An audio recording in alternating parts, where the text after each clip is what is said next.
वैष्णवीच्या मृत्यूवर संपूर्ण महाराष्ट्र हळहळ व्यक्त करत असताना राजेंद्र हगवणे मात्र आपल्या मित्रासोबत असल्याचं पाहायला मिळालं। राजेंद्र हगवणे याला आता अटक करण्यात आलेली आहे, मात्र अटकेपूर्वीचा त्याचा एक व्हिडिओ आता समोर आलाय। सीसीटीव्ही फुटेजमध्ये राजेंद्र हगवणे याची दृश्य कैद झालेली आहेत। तो एका हॉटेलमध्ये गेल्याचं पाहायला मिळतंय। खरं तर निर्लज्जपणाचा कळस म्हणावा लागेल, कारण वैष्णवीनं आत्महत्या केली का तिची हत्या झाली हा प्रश्न महाराष्ट्रासमोर पडलेला असतानाच किंवा संपूर्ण महाराष्ट्र हळहळ व्यक्त करत असताना राजेंद्र हगवणे मात्र आपल्या मित्रांसोबत हॉटेलमध्ये जाऊन जेवणाचा आनंद घेत असल्याचं पाहायला मिळतंय। अटकेपूर्वीचा हगवणेचा हा सीसीटीव्ही समोर आलेला आहे आणि या संदर्भात अधिक माहिती देत आहेत आमचे प्रतिनिधी गोविंद वाकडे आपल्यासोबत जोडले गेलेले आहेत। गोविंद, राजेंद्र हगवणे याला अटक करण्यात आली आहे, मात्र अटकेपूर्वीचा त्याचा एक व्हिडिओ समोर आला असल्याचं पाहायला मिळतंय। काय अपडेट? अर्थातच अत्यंत गंभीर आणि असंवेदनशीलपणा म्हणावा लागेल राजेंद्र हगवणेचा। आपली सून, लेकीसारखी सून जेव्हा मयत होते तिच्यासाठी म्हणून खरं तर त्यांनी थांबणं गरजेचं होतं, मात्र त्याचे मनसुबे आहेत आता सगळ्यांच्या लक्षात येत आहेत। जेव्हा संपूर्ण महाराष्ट्र वैष्णवीसाठी हळहळ व्यक्त करत होता तेव्हा हा पठ्या स्वतः मटणावर आपल्या मित्रांसोबत मटणावर ताव मारत होता। तळेगाव परिसरातील तांबडा पांढरा रस्ता नावाचं हे हॉटेल आहे आणि त्या हॉटेलमधला हा सीसीटीव्ही सगळं फुटेज जे आहे ते न्यूज 18 लोकमतच्या हाती लागलेलं आहे। अर्थातच अशाच पद्धतीने तांत्रिक पद्धतीने सगळे विश्लेषण करून पोलिसांनी जे आहे ते या सगळे जे आरोपी आहेत त्यांच्यापर्यंत पोहोचले आणि त्यांना शेवटी जेरबंद केले। मागील 8 दिवसांपासून हा महाभाग अशाच पद्धतीनं फिरत होता। याला कुठलीही भीती नव्हती का, अशा अनेक प्रश्न आता या निमित्ताने उभे राहिलेले आहेत, कारण की ज्या पद्धतीनं तो जेवतो आहे त्याच्या चेहऱ्यावर कुठलीही या संदर्भातली भीती दिसत नव्हती। त्याच्यासोबत त्याचे मित्र होते। हे कोण मित्र होते? या मित्रांनी त्यांच्या फार्म हाऊसवर त्यांना घेऊन गेले का आणि यांचा देखील काही सहभाग आहे का त्याला पळवण्यामध्ये, याचा देखील पिंपरी चिंचवड पोलीस शोध घेतात। मात्र एकूणच जर बघितलं तर या दृश्यांमध्ये दिसणारे राजेंद्र हगवणे असतील किंवा त्यांचे मित्र असतील, यांना कोणतीही कायद्याची भीती नाही का असा प्रश्न उपस्थित व्हावा अशा पद्धतीने हे जेवतात। संपूर्ण महाराष्ट्राच्या तोंडचं पाणी पळालं होतं, त्यांना घास जात नव्हता आणि अशा पद्धतीत हे मात्र मटणावर ताव मारत होते। हे या सगळ्या सीसीटीव्ही दृश्यांमध्ये आपल्याला दिसते आणि या सीसीटीव्ही दृश्या गोविंद, अपडेट घेत राहू। तुर्तास धन्यवाद। वैष्णवीच्या आत्महत्येप्रकरणी अखेर फरार असलेला सासरा राजेंद्र हगवणेला अटक करण्यात आलेली आहे। घटनेच्या 8 दिवसानंतर वैष्णवी हगवणे हुंडाबळी प्रकरणातील मुख्य फरार आरोपी राजेंद्र हगवणे आणि वैष्णवीचा दीर सुशील हगवणेला अटक करण्यात आली आहे। दोन्ही आरोपी पुणे जिल्ह्यातील एका खेडेगावात लपून बसले होते अशी प्राथमिक माहिती आहे। तर पिंपरी चिंचवड पोलिसांनी ही मोठी कामगिरी केलेली आहे। न्यूज 18 लोकमतच्या पाठपुराव्याला आता यश आलंय, कारण वैष्णवीच्या आत्महत्येप्रकरणी अखेर फरार असलेला सासरा राजेंद्र हगवणे याला अटक करण्यात आलेली आहे। घटनेला 8 दिवस होऊन गेले आणि 8 दिवसानंतर वैष्णवी हगवणे हुंडाबळी प्रकरणातील मुख्य फरार आरोपी राजेंद्र हगवणे आणि वैष्णवीचा दीर सुशील हगवणेला अटक करण्यात आली आहे। या संदर्भात अधिक माहिती देत आहेत आमचे प्रतिनिधी गोविंद वाकडे आपल्यासोबत जोडले गेलेले आहेत। गोविंद, अखेर राजेंद्र हगवणेला अटक करण्यात आली असल्याचं कळतंय, नेमकं त्याला कुठून पकडण्यात आलं, काय अपडेट? अर्थातच मागील 8 दिवसांपासून हे दोघेही बापलेक आरोपी जे आहेत गुंगारा देत होते, मात्र पोलिसांनी रात्री उशिरा अखेर या दोघांनाही जेरबंद केल्याची प्राथमिक माहिती आपल्याला मिळते आहे।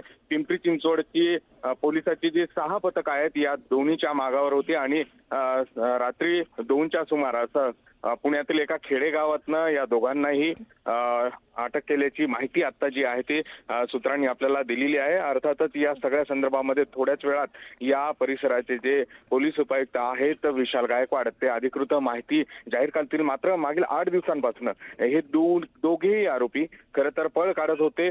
या सगळ्या प्रकरणाला जेव्हा आपण लावून धरलं तेव्हा जे राजकीय नेते होते त्यांनी देखील या संदर्भामध्ये स्पष्ट केलं होते की कोणाची गय केली जाणार नाही, शिक्षा कठोरात कठोर देऊ, मात्र त्याआधी आरोपी मिळणं गरजेचं होतं. आपल्याला माहिती आहे की या एकूणच वैष्णवी हगवणे हुंडाबळी प्रकरणामध्ये आधी वैष्णवीची सासू लता हगवणे, त्याचबरोबर तिची नणद करिश्मा हगवणे आणि तिचा पती जो आहे शशांक हगवणे, या तिघांना पोलिसांनी अटक केलं होतं. मात्र जे मुख्य आरोपी होते ज्यांच्यावर तिला मानसिक आणि शारीरिक छळ केल्याचा आरोप होता ते तिचे सासरे राजेंद्र हगवणे आणि त्यांचा जो मोठा मुलगा होता, जो वैष्णवीचा दीर होता सुशील हगवणे, हे दोघे मात्र घटनेच्या दुसऱ्या दिवसापासूनच फरार होते आणि पोलीस त्यांना शोधण्यासाठी प्रयत्न करत होते. अखेर रात्री उशिरा 2च्या सुमारास या दोघांनाही पोलिसांनी जेरबंद केल्याची माहिती जी आहे ती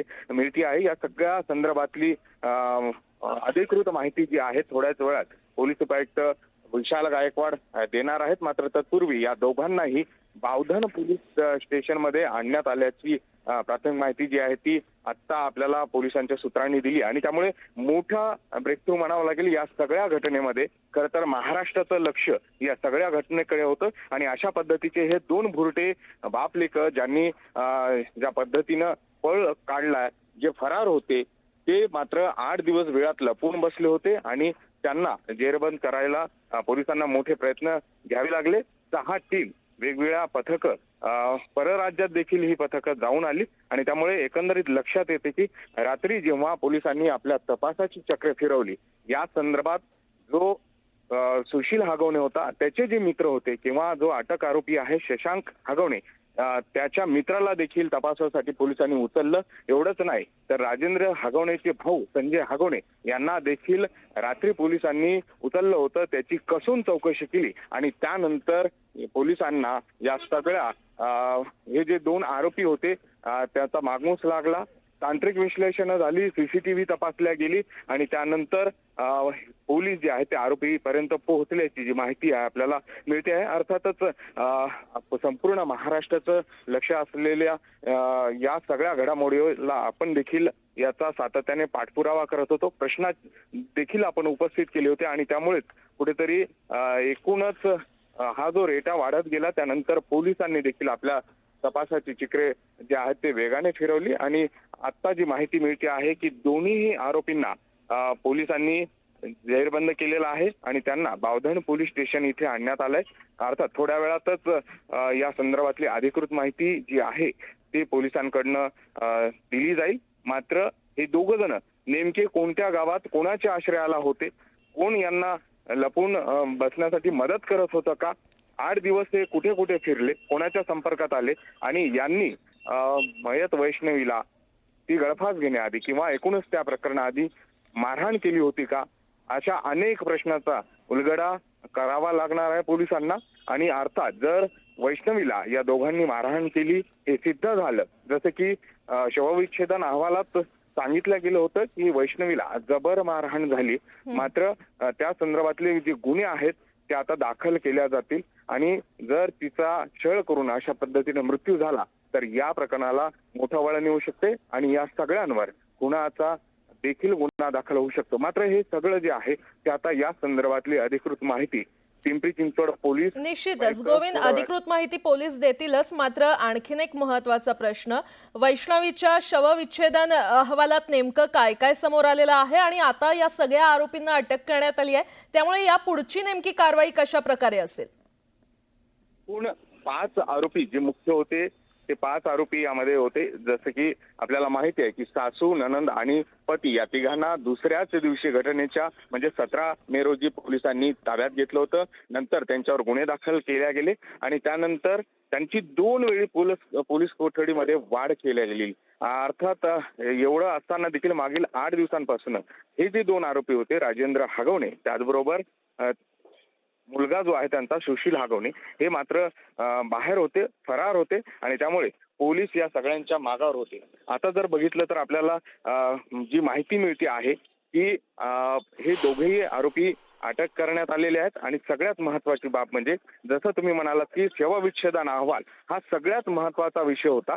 कारण की 16 तारखेला जेव्हा ही घटना घडली, वैष्णवीची आत्महत्येची घटना समोर आली, ती 10:30 वाजता घटना समोर आली. मात्र 4:30 वाजता पोलिसांनी मृतदेह ताब्यात घेतला आणि दुसऱ्या दिवशी मृतदेहावर जे आहे शवविच्छेदन केल्या गेलं आणि त्यानंतर जो अहवाल आला तो धक्कादायक होता. कारण की त्या अहवालात स्पष्ट म्हटलं होतं की गळफास घेतल्याने झालेली इंजुरी असेल किंवा सगळ्यात महत्वाची बाब म्हणजे ज्या अहवालात नमूद करण्यात आलं होतं की वैष्णवीची शरीराचा एकही भाग असा नव्हता की जिथे जबर मारहाण झाली. अर्थात हे सगळं मृतदेहावर जे फोटो उपलब्ध आहेत तिथे देखील आपल्याला मारहाणीचे व्रण दिसतात. त्यामुळे हे प्रकरण तेव्हाच गंभीर होतं हे पोलिसांच्या लक्षात आलं आणि त्यामुळेच पोलिसांनी 3 आरोपींना तात्काळ अटक केलं. मात्र हे जे 2 मुख्य आरोपी होते, जो सासरा राजेंद्र हगवणे आणि मोठा दीर जो आहे तो शिशिल हगवणे, हे मात्र पसार झाले होते आणि त्यांना शोधण्यासाठी पोलिसांनी ही पथकं लावली होती. आता या सगळ्या घटनेनंतर जेव्हा पोलीस इंट्रॉगेशन करतील तेव्हा मात्र या सगळ्या प्रश्नांची उत्तरं त्यांना द्यावी निश्चितच आता लागतील. चौकशीमध्ये नेमकं पुढे काय समोर येतं हे पाहणं महत्त्वाचं ठरणार आहे. गोविंद, सतत तुमच्याशी संवाद साधत राहू, अपडेट घेत राहू. तुर्तास धन्यवाद.